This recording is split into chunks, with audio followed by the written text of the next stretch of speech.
Hello, everybody, and welcome to the Career Success Secret Show. I'm your host, Mike Tomasello. I have a really special guest for you today. My guest has over 14,000 followers on TikTok. He has over 13,000 followers on X, the platform formerly known as Twitter. More importantly, he is a former hospitality manager turned full-stack software engineer. And he did this at the ripe, crisp age of 46 years old.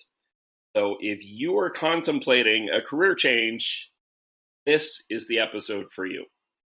He's worked in tech for a variety of different companies, including FedEx. He's currently a developer advocate.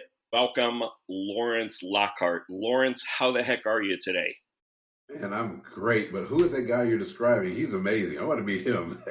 That couldn't It is possibly amazing. Be I'm so glad to be here. I'm very blessed to have gotten to know you over the past couple of years. Have you share some of your wisdom before? And I'm going to assume some of the people listening to our episode today have never met you before. Let's start out with the whole career change thing. What were you actually doing as a hospitality manager when you started contemplating this shift to tech?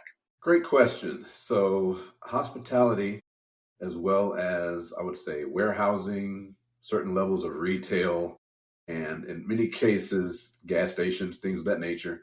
These are often the jobs that we get or in the sectors that we get when you don't have marketable skills.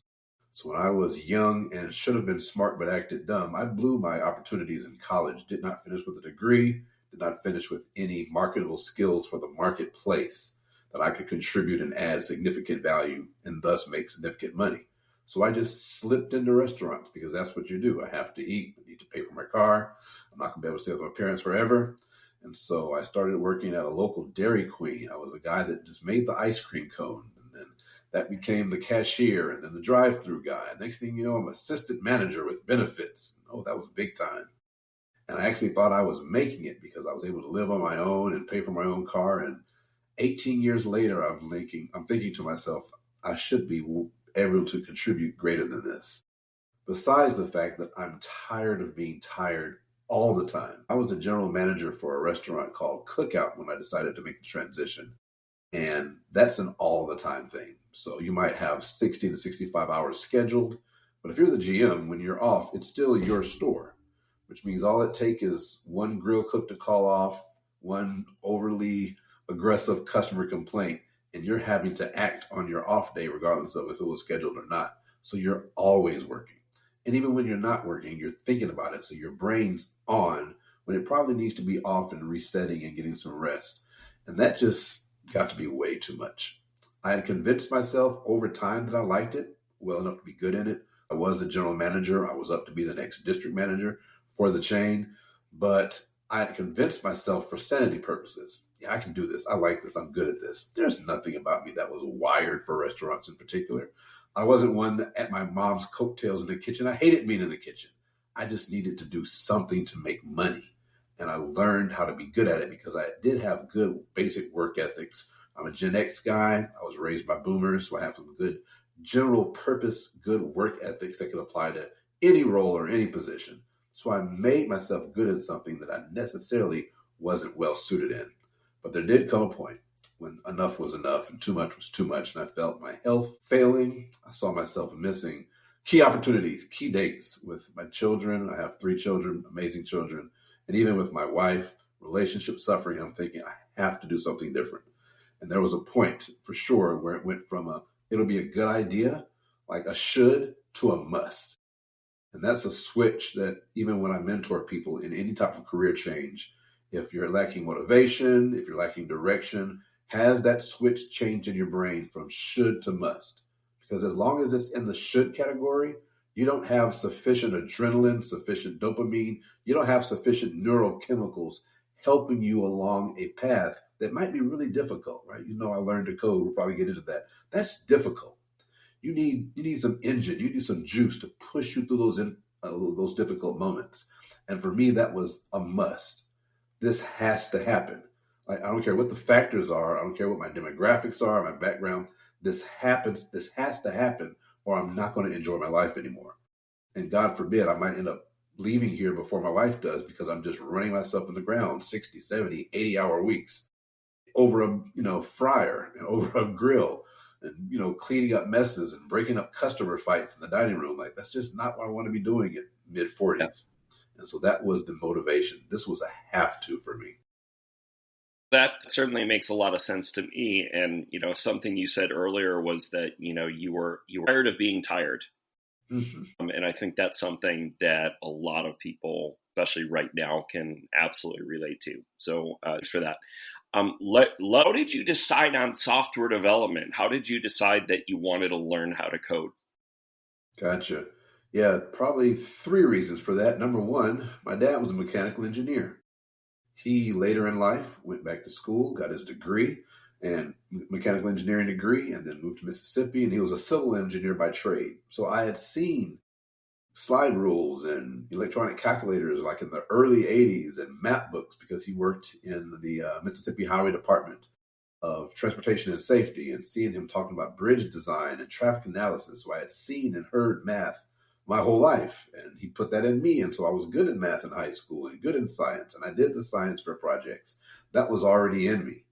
And that was the direction that I was intended to go. But as I mentioned earlier, I blew it because I went from being a huge fish in a small pond to being a non-existent guppy in an ocean of oceans. And it was just psychologically way too much because I think I started college at 17. It was way too much. And I never recovered from that until later in life, but it was still in me. So that was one answer to your question. The second answer is when I did decide I need to try something else besides restaurants, I used a career coach, which I highly suggest to people, a professional career coach who has the training and experience and the tools to help set you on a path that makes sense for you, right? Not just to give you the answers, but to help set you on a path. We went through a series of batteries of tests and questions and interviews. And the conclusion of it was that there were a few jobs that I was still well suited for based on my test results, personality type, all the Myers-Briggs, like all of it. They just put all of it together. One of them was actuarial science, which at the time I didn't even hear of before. So I had to go Google it. And I learned it was like the math behind insurance. I'm like, no, that's boring. I'm sure it's great for some people, but for my personality, no, thank you.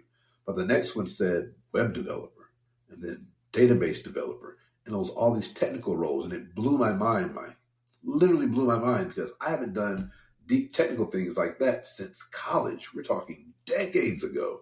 I'm not in math books. I'm not coding on the side or anything. This is just nothing I've even thought about really. But it showed up in the test that you potentially still have aptitude. And so that was the thing to say, hey, you know what? Let's give it a try.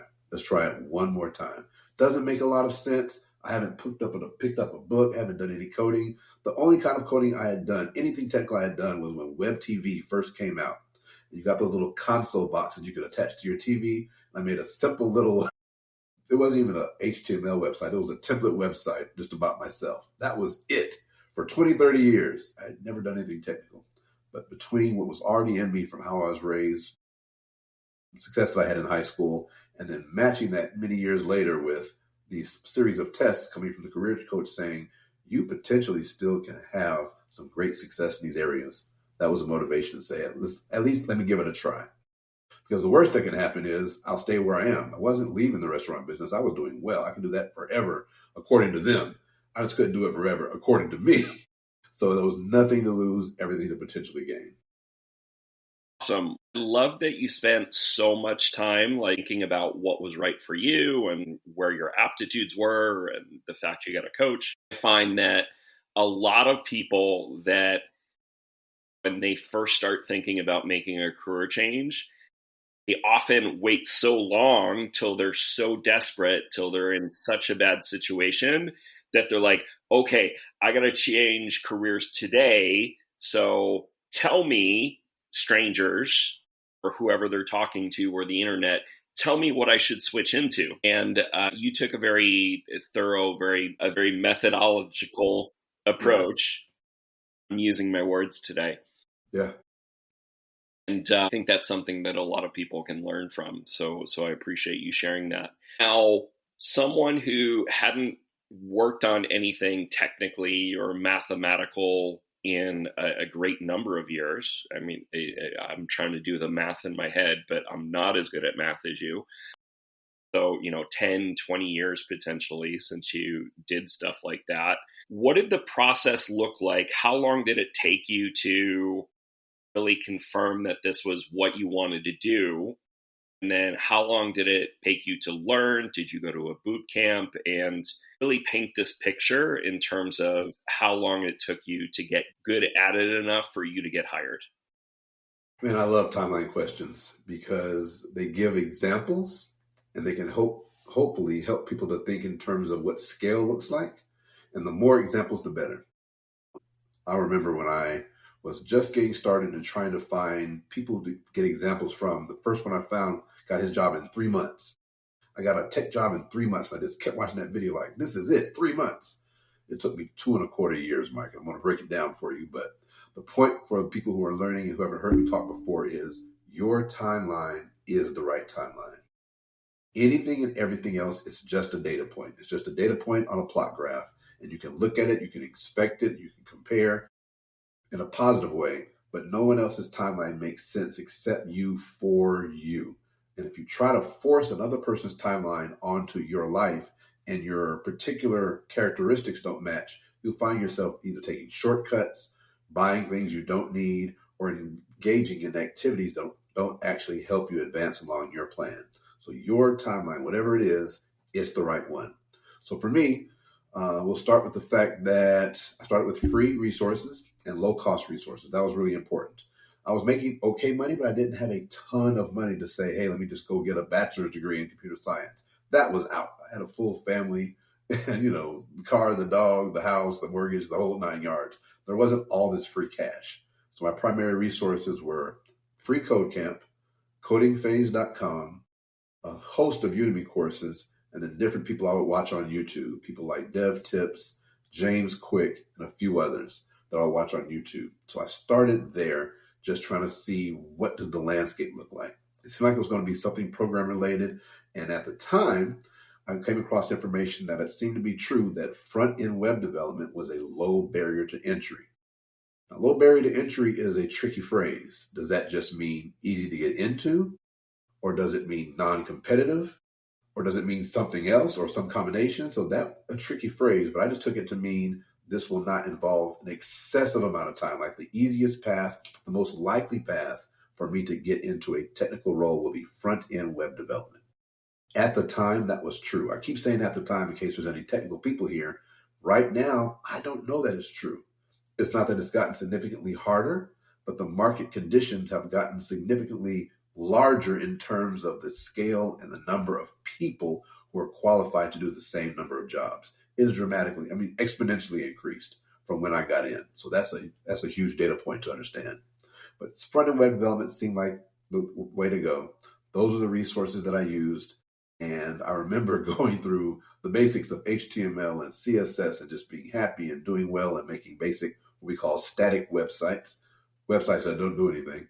And then I got to JavaScript and it was like, oh my gosh. For those who don't know, JavaScript is a Turing complete language. It's a true programming language, which means when you learn JavaScript for the first time, if you don't have a computer science background, you're also learning some computer science, which is an entire discipline. And it knocked me out. It totally knocked me out so badly that I remember changing from one resource to another one because I thought maybe it's just bad authors. This wasn't made for me. So I bought another course and tried that one. It didn't work. I tried another course and I bounced from course to course. Then I just quit altogether. Like, forget it. This is not fun because remember, I'm still working 60 plus hours a week, coming home. Let's say I go into work at 8 o'clock, come home at 6 in the evening, a little bit of family time, 10, 11 o'clock, I'm going up in the loft and studying for 2 to 3 hours overnight and not being successful. That was worse than the job. That was worse than flipping burgers. And so I went through at least 2 definitive stopping points, which is part of why it took me so long, where I just gave up, said, forget it, closed the tutorial, closed the books, closed everything, just went back to regular life at work. And then some time later realized I had to try it again. I got to try it again. I don't know what it was. I had to try it again because I can't do this. This will not work for me. So I had a lot of start and stops. It was not a linear path, but I kept coming back to it until such time as I was able to connect with people. And that was about a year and 3/4 into my journey, year and 3/4, almost 2 years into my journey, meeting with actual people. Up till that time, everything I did was just me in the loft. We had a 2-story house. I'll go in the loft, close the door, the family knows. If the door is closed, Dad's coding, leave him alone. And it was just me and the computer. But at or around that 1 3/4 year mark, I finally left my house and connected with actual humans in person who had already done what I'm trying to do and far beyond, and began to get all kinds of practical guidance from them, directly from the horse's mouth.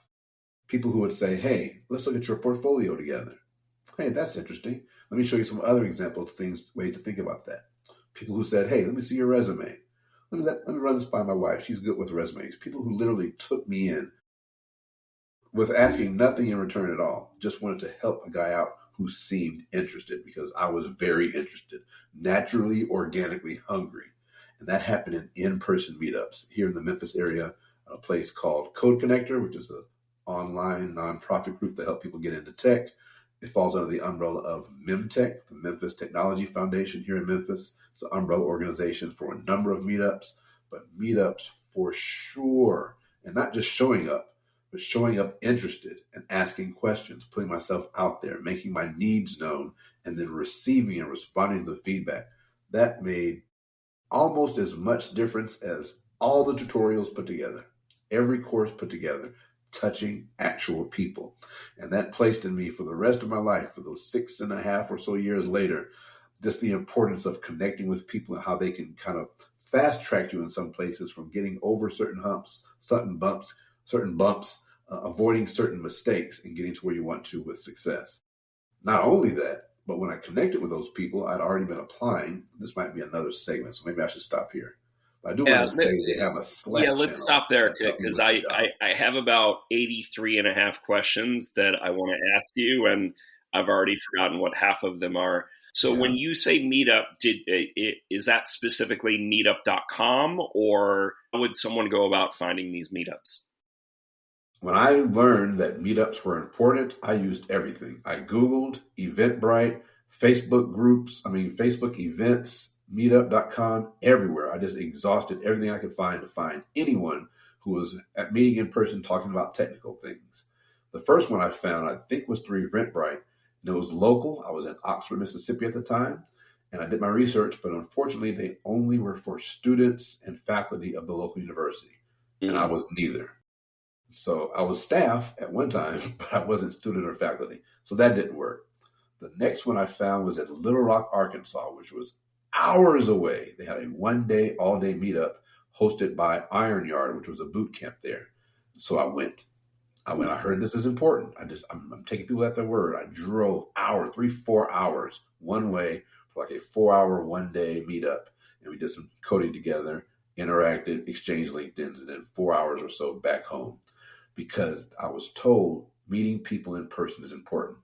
And then finally, via meetup.com is where I found the ones that were in Memphis, which again, that wasn't local for me. I wasn't in Memphis yet. I was still in Oxford. So that's an 1.5-hour trip. So I would get off on a Wednesday, hop in the car, and drive up here for a 6:30 or 7 o'clock meetup, that for an hour to 2, and then drive back home. But that made a huge difference for me. So in terms of where did I find them, I would look everywhere.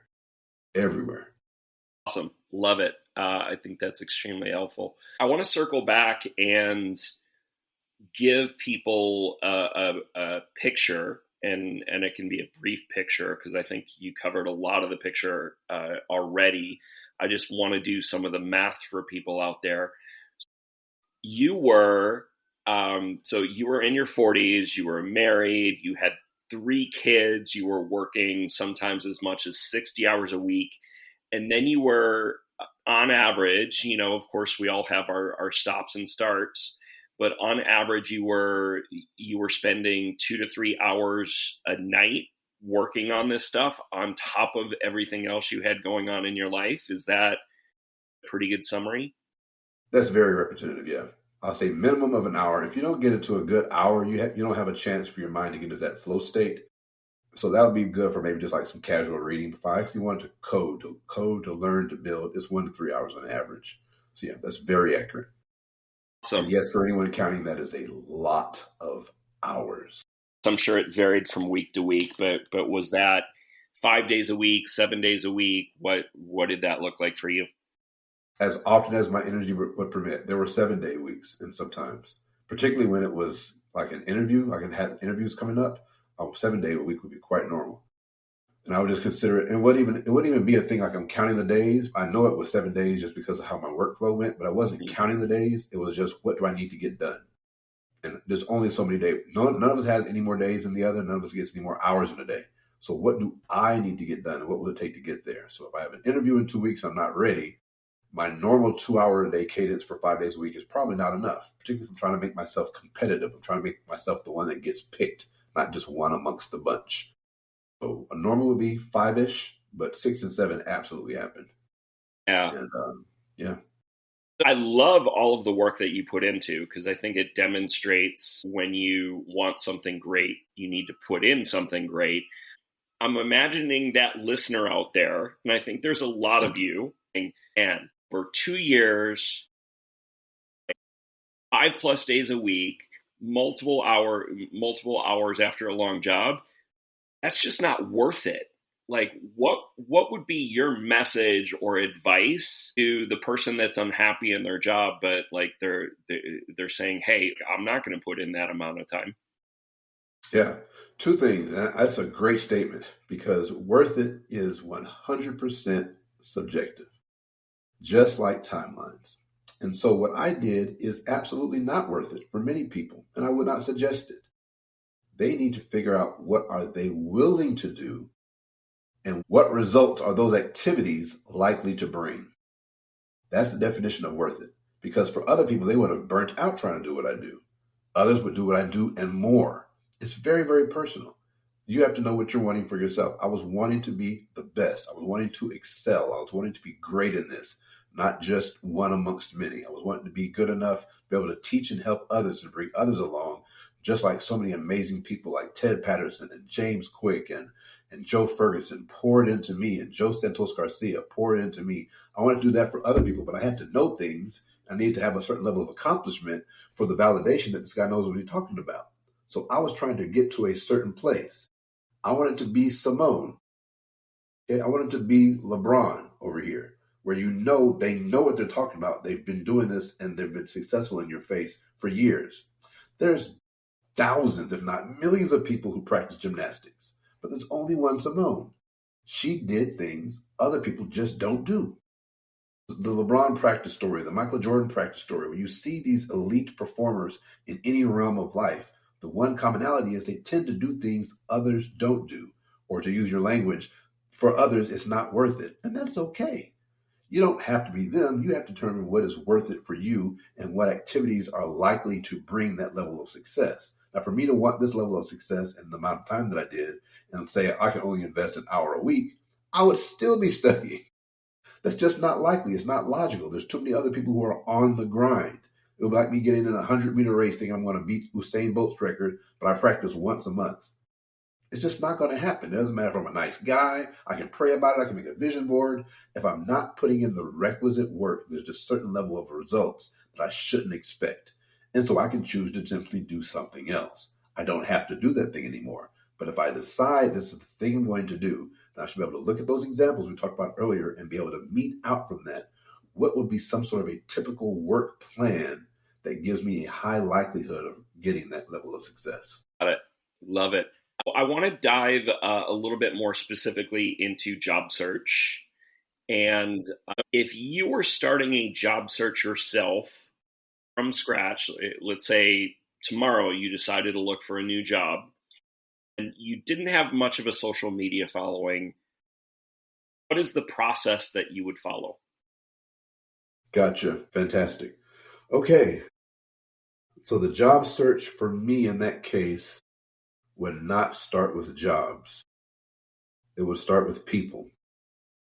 And that's a hard sell because, again, timelines. If a person's objective is I want to be hired by X company within 3 months, and then Lawrence, Mr. Tech Guru, comes on and says, you probably should spend just about a good solid month making more connections to increase your likelihood of getting a referral or at least helpful information about a company or a role, then they tune me out because I've thrown off their timeline. But that would be my first step, investing in the connections for people, because that has shown the greatest value, sometimes above and beyond my technical abilities. Right now, my LinkedIn following, I think I have about 8,000 connections. And the utility there is for almost any company that I can think of if I wanted to transition for my current job, which I have no interest in doing. I love about it. They'll have to kick me out. But if for some reason I wanted to go somewhere else, for almost any technical company I could name, I have at least one connection. That is exceptionally beautiful. That is a superpower because it's an inside man or woman, as it were, from whom I can either ask for a referral or at minimum get information, right? Because in some cases, I can save an application that I got the information, this is not somewhere you want to work, or that particular team has issues, or they keep cycling through people. I can get valuable information. So those connections are huge. Not so much about a social media following, but people connections from whom I can derive information. That would be my absolute first step. So let's pause there for a second. So sure. two follow-up questions to that. And connections being the priority, what would you say to people that say, oh, well, that takes more time. I need a job as soon as possible? Yeah. Well, the time is going to elapse regardless. If you can do it without doing that, then you don't need my advice. What I'm speaking from is from the number of candidates that I've coached, mentored, worked with, for whom we can see that, for sure, those connections make a difference. They make an absolute difference. So yes, that takes more time, but it's supposed to take more time. Like warming up before you run takes more time. That's just it's an investment that pays off tremendously. Well, if I can sort of put my own spin on your words, are you saying that it's worth putting in that seemingly extra time because one, in the long term, it's going to accelerate your results, and two, it's going to make your application to interview success rates more effective by building these relationships? Would that be accurate? Yeah, and if I could refine it even more, I would say not investing that extra time, but failure to invest that time is neglecting to do the work. So we use a phrase like due diligence. What does due diligence mean? It means there is a requisite set of steps that has to be done every single time. And I think that is one of those. So I don't consider it extra time. I think it's a mandatory part of the process. Awesome. I love it. I think trying to skip it sort of a recipe for delaying one's job search. So I love knowing I'm not the only one out there saying that. So, and then the importance of building relationships and building a network. And is the best way to start that, in your opinion, through going to meetups and local events like you were talking about, or is it something different? You mentioned my 14,000 followers on TikTok, 13 on X. I mentioned my 8 on LinkedIn.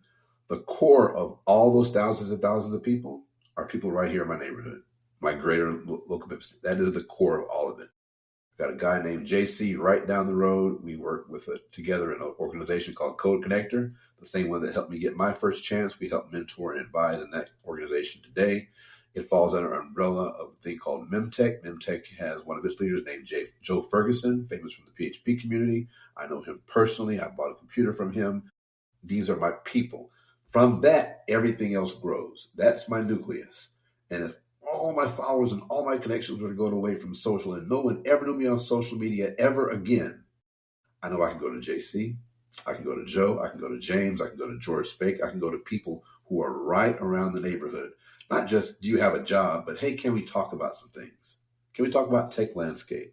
Can we just talk for a minute about what's going on? Let me buy you coffee, right? It's hard to buy a person coffee digitally when people do it, but it's so much more meaningful to say, let's meet at Starbucks on State Street at 2 p.m. Saturday. Sure, I'll meet you. And you sit and you have those human interactions. One of the things I think people miss about social media is the reason it exists. The media isn't the important part. It's the social.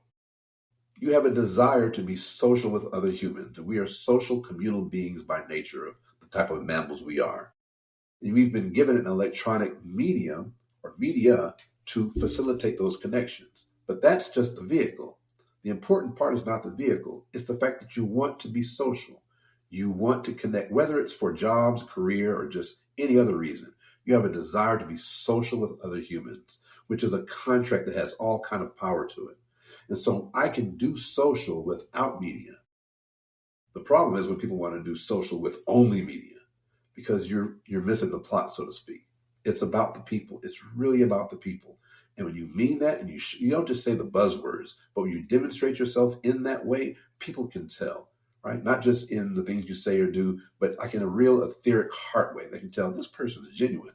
Like he or she means what they say. I can trust them, which means if the opportunity does come up, that's the kind of person I want to pull onto my team. That's the kind of person I'll let know about. I don't believe in hidden opportunities, but maybe some that are not as public as others, because I trust them over the time of the relationship and how I've consistently seen them show up every day, especially sitting right across the table from each other, having a cappuccino. Yeah, I think you alluded and covered part of my next question, but I'm going to ask it anyway because you said something I think is really important at the whole start of building relationships things. You pointed out not necessarily asking people for a job or job leads or referrals. Instead, having conversations with people about the tech landscape, what sort of companies that they think are hot right now, what technologies are interesting, advice on different things that one might do in order to be more effective in their job search or to be better as a software developer or whatever role they're trying to get good at. Why is it important to take that approach in your opinion, and why is it a bad approach to go the other way? Well, in the technical world, for sure, the same way no one likes to be sold to, they don't want you to try to get them to sell you anything either. So it just feels weird. Like we always say, developers and they hate to be sold to, which makes my personal job a little challenging because I'm, in a sense, selling our products and services, but they don't want to be sold to. But they are interested in doing things better. They are interested in their lives being better. And so if you and I were having an interaction, and I know you work somewhere I want to work, rather than me asking you for a job, the smart thing for me to do would be to see what opportunities are there, at least publicly. Do they match? Do the expectations of that job match my strengths? And over time, allow you to see what those strengths are in a very tangible way. That I find to be very powerful because people will recommend you for things that you didn't even know existed. I've been invited to conferences just as an attendee, to speak, and other opportunities from people observing me. I think the benefit of building in public is not just tweeting every other day, which I did on my project, but it's an exposure of what you bring to the table in a really global sense, right? It's not the hard sell, and so no one has a reason to give me the resistance, right? If I don't ask, there's no reason to say no. I'm just making sure even this podcast is a way for me to expose some of what's on the inside of Lawrence. And who knows who will see it or hear it. And who knows, it could be 5 years from now, right? 10 years, anytime. I remember that podcast and you said this and it made a difference. Or you said this and I can relate to that. Or you said this and I can use that kind of knowledge on my team. So exposing your capabilities in a public way is it's a low and slow investment. It's a Warren Buffett way of investing. Right. This is not day trading. I'm going to hit just the right stock. It's going to go, sky high by 5 p.m. These are slow, small, incremental investments that are safer and certainly much less abrasive to people who tend to really not like the hard sell. Yeah, that makes a lot of sense to me. I don't know if it makes sense to every single person listening, which leads me to my follow-up question. And the skeptic out there is saying, sounds like even more work. It's probably just faster for me to apply online and keep applying online. What would your response to that person be? Depends on what you have in your background and in your combined profile, what your combined brand looks like.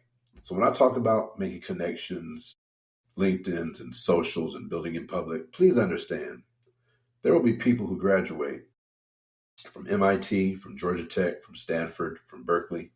They will graduate in May. With minimal LinkedIn connections, minimal social media connections, they will absolutely land high-paying technical roles with little to no effort because they have a background, pedigree, internships, potentially GPA, that speaks for them. All they have to do is put it on a piece of paper and show it to someone, and they will be snatched up. Okay? That's an elite percentage of people who don't need any connections. They may never do socials. It's funny how many very experienced gurus, I'm talking about people who have written languages and written frameworks, have tiny socials because they're too busy working. They don't need them. Their work speaks for themselves. So there is a pedigree, there is a level, there is a strata of people who have a pedigree educationally with experience where the connections part is minimally game changing. It just speaks for themselves. I'm not that person. Okay. I told you I dropped out of school. They kicked me out. I went to college for 4.5 years and it was like, no, this isn't working. Go home. So it didn't work for me. I went back and got my bachelor's years later in general business just because I kept preaching the importance of university to my children, but I didn't have one myself. I hated being inconsistent. So I went on an online program and I got a degree. But the actual core technical degree, I never did that. So I don't have that. So that's not a thing to cry about. That's to say, hey, if I'm missing this, what things can I do? What's in my power that I can use to help supplement that? And everything that I've spoken to so far is speaking of that thing. So I'm speaking to those who don't have that type of a pedigree where you can just walk in the front door. They say, you went to Oxford, you went to so-and-so, Georgia Tech, 4.0, 5.0, SWE, Apple internship, Microsoft internship. Yeah, come on in. I don't have that. But what I do have, I bring to the table and make sure people know about it. Yeah, thanks for that. So a couple of things that I would add to that conversation, and I don't think you really meant it this way, but I want to clarify. Those people that, get a computer science degree from Stanford or, a master's degree or a PhD or MIT or Georgia Tech, those that are finding jobs easily, it's not that they're not having to put in a lot of work. It's that they put in a lot of work on a different timeline and on different things than you did. And so they had to work their butt off to, be well known by their professors and the career services organization. For their level, they are perceived as one of the best in the country or potentially in the world at what they do. Because I will tell you, I work with people at a variety of different colleges and universities, and some of them have gone to the Harvards of the world, the Stanfords of the world, and they had initial success early on, and then now that they're at a different level, they're no longer seeing the success in their job search that they did when they were fresh out of school, because now they're competing against different people that are doing these additional things that we're talking about. Loved everything that you said. We are getting towards the end of our time, so does go by really fast. There's still 47 different questions left on my list, but I talked too long. 47 questions wasn't realistic, but you're just you have so much wisdom. Thank you. If someone wants to learn more from you or someone wants to contact you, where should they go? Great question. So the best place for a contact would be TopMate. I use it for scheduling purposes and connecting with people because I am absolutely horrible at DMs. For all the things that I know that I'm good at, I am horrible with DMs, and I'm not giving out my email. You can probably find it, but I'm not giving that out. But if it goes to TopMate, that is one place that I search for any type of connection. These are people who are making career transitions, just want to talk, shoot the breeze. The questions I mentioned asking earlier about market conditions, any of those topics, just book a free call and we can just chat for 15 minutes at any time. And then together determine, hey, is there utility in continued conversation in this fashion, or do we want to connect on socials or something from there? That's the absolute best place to go. Most of my tips that I've shared in places like Twitter Spaces and others are on some of my TikToks. So I do want people to check out the TikTok at their convenience, just because so much has already been recorded. Excuse me, sorry. Got it. So if someone is interested in some mentorship or potentially some coaching from you and really getting to know you, TopMate sounds like the best place to go. And then you mentioned TikTok, and I think you're on a large number of social media platforms. We won't go through all of them. Is your handle on most platforms Lawrence Decodes? It is. I'm Lawrence Decodes everywhere. If you just Google Lawrence Decodes, you'll get about 3 or 4 different platform listings. So easy to find me that. Fantastic. So my final question for you, it's a little bit open-ended. And so this is your... Dangerous in my hands. So if you could leave, particularly our audience for today's episode is people that are in the midst of a career change or they're contemplating a career change. If you could leave that audience with your final words of wisdom, what would your final departing thoughts be? That thought would be a Greek saying that actually came from Northeast Africa, Egypt originally, which is man, know thyself. One of the biggest mistakes that I find people do is trying to pursue others' dreams. Vis-a-vis, I saw this on Instagram, I saw this on YouTube, I heard this on a Twitter space, and they chase after dreams that don't match them. So man, know thyself. What type of environments do you like working in? What type of companies do you like working in? What strengths do you have, whether they're technical or not, or even if you're not in a technical discipline, what strengths do you have that you can bring to any job? And then figuring out of the many thousands and hundreds of thousands of jobs that there are, again, technical or non-technical, I'm going to specify tech, what would you potentially enjoy doing? You, right? Whether it's the hot job or not, the one that everybody's talking about or not, these things aren't as important as what would you actually not mind doing for the foreseeable future? And then the next part of the line or the next part of that data plot is, are those jobs available? So if my intention was, I really want to be, I don't know, a house painter, and in my tiny community, there's 100 house painters, it's probably not a good match, right? Even if I want to do it and have strengths in it, if there's no jobs there, my desire that there be a job is not going to make a job. I need to have some understanding of the landscape. So I start with my strengths, what I want to do, environments that I want to work in, what I'm willing to learn potentially, right? Because sometimes I can transfer skills, sometimes I can learn new skills. What am I willing to learn? And then what does that job market look like? Is there a potential that I can see? Yes, there's companies here, there's enough examples. I believe I can make it because I have those examples in front of me.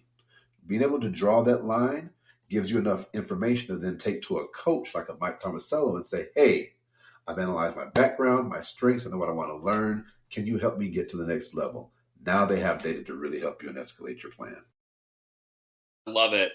It's such an important step, self-awareness, knowing yourself and really what the right fit is for you. I think a lot of people try to skip that step. Yeah. And worse, they try to have people that don't know them, like even half as well as they know themselves, make decisions for them in terms of what might be a good fit. So I felt like that was a really important thing to end on. Thanks. So I've seen that too. I want to thank Lawrence Lockhart for being here today, aka Lawrence Decodes. Finally. Please go check him out on TikTok, Twitter, X. Hire him on TopMate. Very, very reasonable prices. And I want to thank everybody for listening to this episode of the Career Success Secret Show. I am your host, Mike Tomasello. Please, if you liked this episode, I'm going to ask that you subscribe, rate, and review. For a beginning show like ours, it makes a huge difference in other people finding the show. And we love your feedback. We love your comments. We love your questions. So please reach out and let us know what you thought of the episode, what we missed, what we should have added. We want to hear from you. So thanks, everybody, and have a wonderful rest of your day.